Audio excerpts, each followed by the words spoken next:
그래서 미래 공군 조종사 후배들이 너무 부럽고 지금 이 항공기를 가지고도 내가 비행할 수 있을 것 같아요. 땡큐.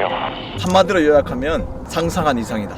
모든 것을. 한국이 개발한 4.5세대 초음속 전투기 KF-21에 처음으로 시험 조종사가 아닌 현역 군인이 탑승해 화제가 되고 있습니다. 지난 19일 이영수 공군 참모총장은 경남 사천기지에서 KF-21 후방석에 탑승하여 공중 작전 수행 능력을 점검했는데요. 남해안 약 4,500m 상공에서 시속 1,000km 이상으로 비행하였고 공군 주력 전투기인 KF-16과 함께 비행하며 타기종과의 전술 운용 능력도 검증했습니다. 아직 개발이 진행 중인 KF-21에 시험 조종사가 아닌 신분이 탑승할 수 있었던 것은 KF-21이 그만큼 성능적으로 높은 안전성을 지닌 기체라는 것을 의미합니다. 이영수 공군 참모총장은 2,800시간 이상 비행한 베테랑 전투 조종사이기도 한데요. 11전비와 18전비에서 F-15K, F-35A를 조종했던 그는 이날 KF-21에 탑승한 뒤 그 성능에 놀라움을 드러내기도 하였죠. 성능이 너무 훌륭해서 후배들이 부럽다는 얘기를 했던 것이고 항전 장비들이 너무 좋아서 비행하기가 너무 편할 것 같아요. 그래서 미래 공군 조종사 후배들이 너무 부럽고 지금 이 항공기를 가지고도 내가 비행할 수 있을 것 같아요. 땡큐. 한마디로 요약하면 상상한 이상이다. 모든 것을.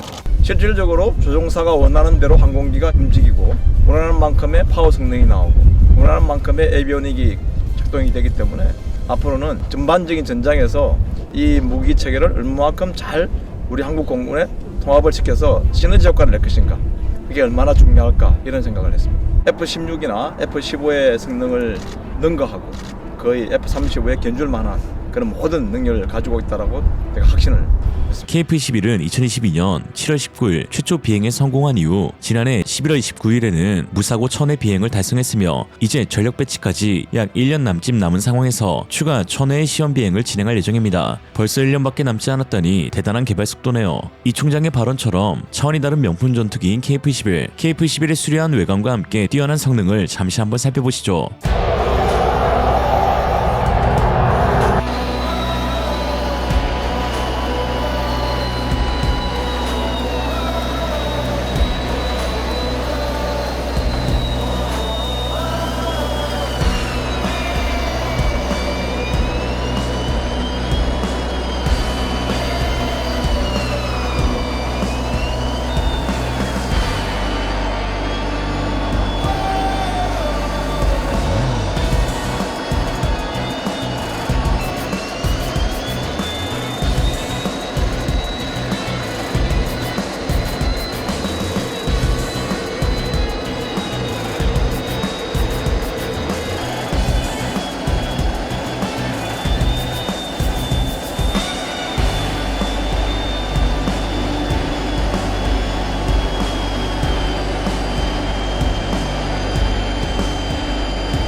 한편 현재 카이는 KF-21의 해외 수출을 적극적으로 도모하고 있습니다. 실제로 협상까지 진행되기도 했는데요. 지난 10일 외신에 따르면 카이는 최근 사우디 관계자들을 대상으로 이와 관련된 프레젠테이션을 실시했던 것이 드러났습니다. 카이 관계자가 올린 SNS에는 KF-21의 사우디아라비아 버전인 킹덤스 파이터 21이라는 문구가 적힌 PT가 진행 중이었고 이후 사진은 즉시 삭제되었는데요. 국내 언론과 인터뷰를 진행한 방산업계 관계자는 10일 외신 보도 내용이 맞는 것으로 알고 있다고 말했습니다. 지난해 초에는 사우디가 한국의 6세대 전투기 공동 개발을 제안했다는 보도가 나오기도 했을 만큼 현재 사우디아라비아는 KF-21에 큰 관심을 지니고 있죠. 또한 FAOC 블록 20을 구매한 말레이시아 역시 KF-21 도입에 지대한 관심을 지니고 있는데요. 지난 19일 아스가르 칸 고리만 말레이시아 공군 참모총장을 비롯한 고위 관계자가 이번 주 카이 사천 공장에 방문하여 FA50 생산 라인과 함께 KF-21 관련 관료회의를 진행하기로 했습니다. 말레이시아 밀리터리 네티즌들 역시 현재 차기 전투기 도입 사업에서 KF-21이 가장 앞서 있다고 분석하기도 하였죠. 사우디와 말레이 이처럼 KF-21에 관심을 갖고 있는 두 국가에는 한 가지 공통점이 있는데요. 바로 5세대 대표 스텔스 전투기인 미국 F-35를 구입하기 어렵다는 것입니다. 즉 F-35 도입의 제약을 우회하면서도 군사적 필요를 충족할 수 있는 가장 좋은 대안으로 KF-21이 꼽히고 있다는 것이죠. 말레이시아를 포함한 동남아시아의 대부분 국가들은 미국과 우호적이지만 나토나 한국, 일본, 호주와 같은 수준의 전략적 동맹은 아닙니다.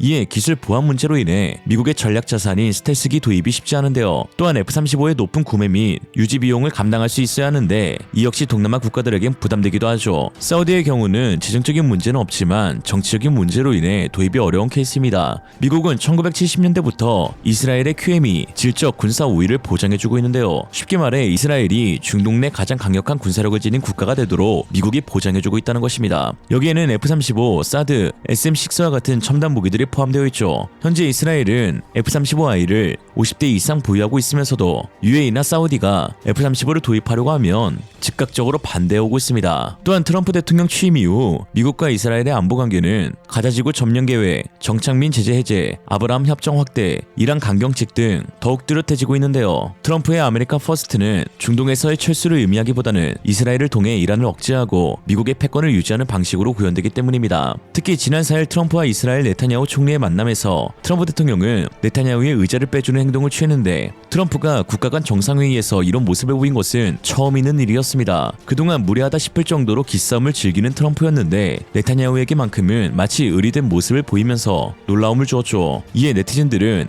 어쩌면 이게 트럼프가 아직 살아있는 이유인가? 두 사람의 장기적 속셈은 뭘까? 트럼프가 누군가를 위해 의자를 빼주는 모습을 보게 될 줄은 전혀 몰랐어. 와우, 이거 5차원 체스야? 라는 반응을 보였습니다. 이런 상황 가운데 돌연 사우디는 도입하기로 했던 프랑스의 라팔을 전면 취소하면서 충격을 주고 있는데요. 외신 인텔리전스 온라인에 따르면 사우디아라비아는 프랑스가 제안한 라팔 거래를 받아들이지 않았다고 했습니다. 군사 전문가들은 잠재적으로라도 꼭 스텔스기를 구매해야 하는 사우디에게 있어 라팔은 5세대로의 성능 개량이 완전히 불가능하기 때문에 사우디가 취소한 것이라는 진단을 내렸는데요. 그럼 사우디는 왜 꼭 스텔스기를 도입하고자 하는가? 이는 RCS 값이 높은 기존 라팔 유파와 같은 4세대급 설계는 이란이 보유한 S-300 PMU-2와 같은 첨단 방공망에 쉽게 탐지되기 때문입니다. 레이더는 전자기파를 발사해 목표물에 반사된 신호를 감지하는데요. 이 반사 신호의 크기는 RCS로 측정되며 RCS가 클수록 탐지가 쉬워집니다. F-15나 라팔 유로파이터 타이푼과 같은 비스텔스 전투기는 RCS가 1에서 10제곱미터 수준으로 S-300의 레이더에 명확히 노출되죠. S-300 PMU-2는 30NU-E2 탐지 레이더를 사용하며 RCS 0.02제곱미터 이상의 목표물을 200에서 300km 이상 거리에서 탐지할 수 있습니다. 라팔의 RCS는 약 1제곱미터로 S-300이나 베이바 373에 쉽게 탐지됩니다. 프랑스는 스펙트라로 이를 보완한다고 주장하지만 이는 스텔스와 근본적으로 다르죠. 물론 4세대 전투기들 역시 제밍 장비로 방공 레이더를 교란할 수 있지만 S-300은 주파수 호핑과 다중 레이더 네트워크로 이를 무력할 수 있습니다. 실제로 러시아는 이를 시리아 내에서 입증하기도 하였죠. 러시아제 방공 체계를 다수 보유하고 있는 이란이기에 사우디의 스텔스 전투기 보유는 단순한 옵션이 아니라 필수적인 요소로 자리 잡은 것입니다. 라팔의 근본적인 문제는 KF-21과 달리 5세대로의 업그레이드가 불가능하다는 데 있는데요. 라팔은 기본적으로 4.5세대 전투기에 속하는 플랫폼인데 완전한 스텔스 구현을 위해서는 공기 흡입구, 다이아몬드 주익, 무장창 내부와 RAM 도료, 구조 등 기체 설계 전반을 뜯어 고쳐야 합니다. 이미 완성된 4세대, 4.5세대 플랫폼을 대대적으로 변경해 5세대로 개량하는 건 경제성, 기술적 리스크가 매우 크죠. 이에 다스의 CEO 에릭 트라피에는 언론과 NTV에서 라팔의 5세대급 스텔스를 적용하기보다는 6세대인 FCAS, 차세대 기체 개발에 영향을 집중하겠다는 요지의 발언을 꾸준히 해왔습니다. 이에 사우디가 현재 선택할 수 있는 폭은 터키의 칸, 중국의 젠35, 러시아의 수호이57, 한국의 KF-21 정도뿐인데요. 여기서 KF-21이 가장 유력한 후보로 부상하고 있는 것이죠. 터키의 칸은 2023년 3월 시제기가 공개되고 2024년 2월 21일 초도 비행을 마쳤지만 여전히 개발 과정에서 여러 기술적, 구조적 난제가 해결되지 않은 상태입니다. 자랑하던 RCS 역시 예상외의 문제점을 겪고 있는데 칸에 공개된 설계는 외부 무장 장착 옵션과 배면에 공대공 미사일 2발을 탑재하는 제한된 내부 무장착만을 보여줍니다. 이는 스텔스 성능이 F-35나 F-12에 비해 떨어진다는 의미로 해석됩니다. 특히 초도 비행 시제기는 스텔스 기능을 위한 주요 항전이나 센서가 탑재되지 않은 것으로 알려져 있습니다. 문제는 이뿐만이 아닌데요. 거기에 칸의 엔진은 미국산 F-110 엔진을 사용하는데 이는 F-16과 동일한 엔진으로 5세대 전투기에 요구되는 초음속 순항이나 스텔스 배기 설계와는 거리가 멀죠. 그마저도 미국의 수출 통제로 공급이 중단될 가능성이 있으며 과거 F-35 프로그램에서 S-400 구매로 인해 제외된 전례를 고려하면 이 리스크는 더욱 현실적입니다. 애초에 터키는 역사적으로도 4세대 전투기 이상의 개발 경험이 없는데요. 훈련기인 휴르젯도 개발 완성을 못한 상태에서 바로 5세대 스텔스기를 만든다는 것은 객기 아니면 거짓인 것이죠. 이에 대부분 군사 전문가들은 터키 칸 프로젝트가 에르도안 대통령의 재선을 위한 민족주의적 업적으로 활용되고 있다고 비판했습니다. 이밖에 중국과 러시아의 전투기는 성능은 둘째치고 미국과의 관계 때문에라도 도입하기 어려운데요. 이미 군사장비의 대부분을 미국에서 조달해온 사우디이기에 서방제 전투기와의 호환성 문제가 매우 중요합니다. 사우디 무기체계는 지휘통제체계, 레이더, 무장 시스템, 나토 표준을 따르고 있죠. 이에 중국과 러시아의 전투기를 도입하게 되면 호환성뿐만 아니라 보안 문제에서 CAA, TSA에 따라 제재를 받게 될 수도 있죠. 반면 KF-21은 어떠한 정치적 리스크가 없으며 심지어 잠재적 5세대 전투기로의 개량이 확정된 전투기이기에 사우디아라비아에게 가장 적합한 기체라고 할 수 있는데요. 현재 KF-21의 RCS는 초기 설계에서 부분 스텔스로 평가받고 있는데 F-35나 F-22보다는 높지만 F-16이나 라팔보다는 낮은 수준으로 추정됩니다. 이는 세계 최강의 전투기 F-22에서 유래된 기체 형상 최적화, 레이더 흡수 재료 적용, 외부 무장 감수 덕분이죠. 또한 2028년 블록2에서부터는 내부 무장창이 탑재될 것으로 보이는데요. 내부 무장은 RCS를 극적으로 낮추며 5세대 전투기의 핵심 요소로 꼽힙니다. 즉 사우디가 앞으로 자국 국방 능력을 끌어올릴 수 있는 장기적인 미래 파트너를 만들기 위한다면 그 선택지로 한국 같은 국가가 또 없습니다. 늘 한국은 어제보다 오늘, 오늘보다 내일이 더 눈부신 나라이기 때문이죠. 이영수 공군 참모총장의 발언으로 마치겠습니다. 그동안 전투기를 생산하는 국가를 보며 감탄과 부러움 속에 늘 붙박쳐 올랐었다. 그러나 오늘 우리 대한민국이 만든 전투기의 탁월한 성능을 공중에서 점검해보면서 실로 뜨거운 감회를 느낀다. 20년 만에 우리가 바로 그런 대단한 나라가 되었다는 자부심이 든다. 오늘의 한 줄 평.